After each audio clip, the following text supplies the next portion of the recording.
गोदी आयोग, अरे भाजपा चुनाव आयोग, अरे ये किसने कर डाला?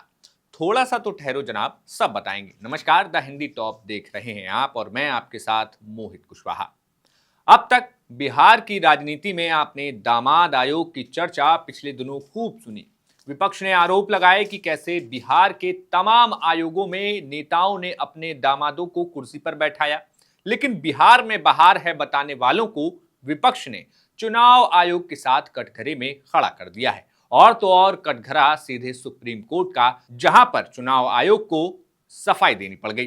लेकिन इस पूरे मसले में सोशल मीडिया में एक पोस्टर वायरल होने लगा, जिसमें सांकेतिक तौर पर इस मुद्दे को गोदी आयोग कहकर दिखाया गया। और तो और दूसरी तरफ टेबल पर एक किताब है जिस पर भाजपा चुनाव आयोग नामकरण कर दिया गया।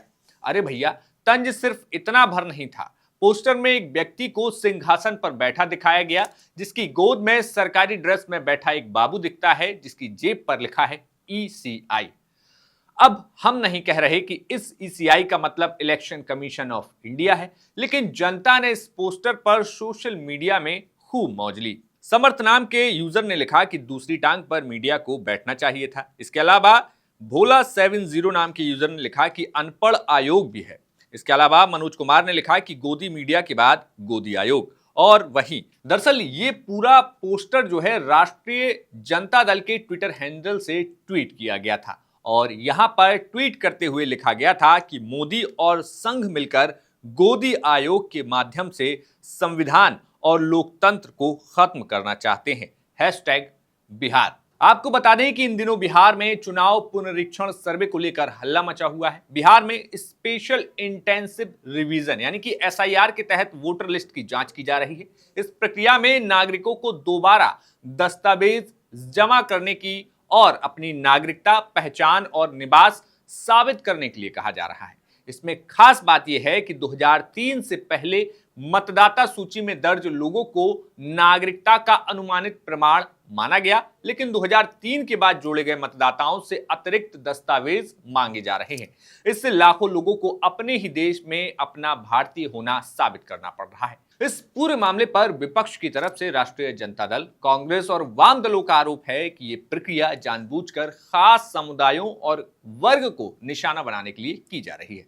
उनका कहना है कि ईसीआई का यह कदम एनआरसी और एनपीआर जैसी प्रक्रिया की ओर इशारा करता है, जिससे आम गरीब, मजदूर और अल्पसंख्यक सबसे ज्यादा प्रभावित होंगे। अब इस पूरे मसले पर सरकार की क्या सफाई है? राज्य सरकार और इलेक्शन कमीशन ऑफ इंडिया का तर्क है कि यह प्रक्रिया वोटर लिस्ट को अपडेट और साफ सुथरा करने के लिए है, ताकि फर्जी वोटर हटाए जा सकें और पारदर्शिता बनी रहे। वहीं दूसरी तरफ सुप्रीम कोर्ट में इस प्रक्रिया पर रोक लगाने के लिए सुप्रीम कोर्ट ने इनकार कर दिया, लेकिन कुछ अहम निर्देश दिए। सुप्रीम कोर्ट ने कहा कि आधार कार्ड, वोटर आईडी कार्ड यानी कि एपिक कार्ड और राशन कार्ड को मान्य दस्तावेज के रूप में मानने की सुप्रीम कोर्ट ने सलाह दी। ईसीआई ने कहा कि अगर वो इन दस्तावेजों को स्वीकार नहीं करता है तो कारण बताना होगा, क्योंकि इस पूरे मसले में अड़चन यही थी कि आखिर इलेक्शन कमीशन ऑफ इंडिया इस सर्वे में आधार कार्ड को वैलिड क्यों नहीं मान रहा है। इसके साथ कोर्ट ने ईसीआई से 21 जुलाई तक जवाब और 28 जुलाई तक प्रत्युत्तर मांगा है। कोर्ट के आदेश में नागरिकता जैसे संवेदनशील विषय का कोई फिलहाल जिक्र नहीं किया गया, जबकि सुनवाई में उस मुद्दे को उठाया गया था। तो फिलहाल बिहार में चुनाव में कुछ ही महीने बाकी हैं। ऐसे में देखना होगा कि आगे आने वाले वक्त में विपक्ष जहां एकजुट होकर इस मुद्दे को उठा रहा है, तो वहीं दूसरी तरफ जो सरकार है वो इस मुद्दे को लोगों तक कैसे पहुंचाती है। आपका इस खबर पर क्या कुछ कहना है, हमें कमेंट बॉक्स में जरूर बताएं।